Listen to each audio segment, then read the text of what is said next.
Welcome back to GearUpWindows YouTube channel. In this video, I will show you how to automatically delete cookies in Microsoft Edge browser. This means cookies will be cleared every time you close the browser.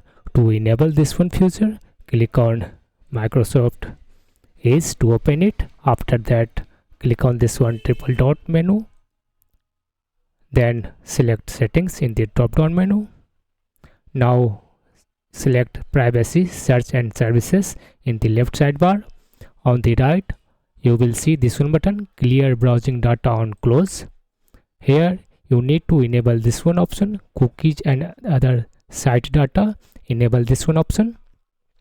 Apart from this, from here you can also enable or disable browsing history, download history, cached image and files, site permissions. In case you don't want to clear cookies for any particular site, below this one, cookies and other site data, click on this one add button that says don't clear. Click on this one add button, type the website name, then check this one option, include third-party cookies on this site. After that, click on this one add button.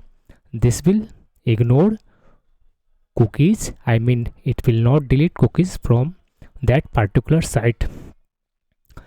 That's all about this video. Bye.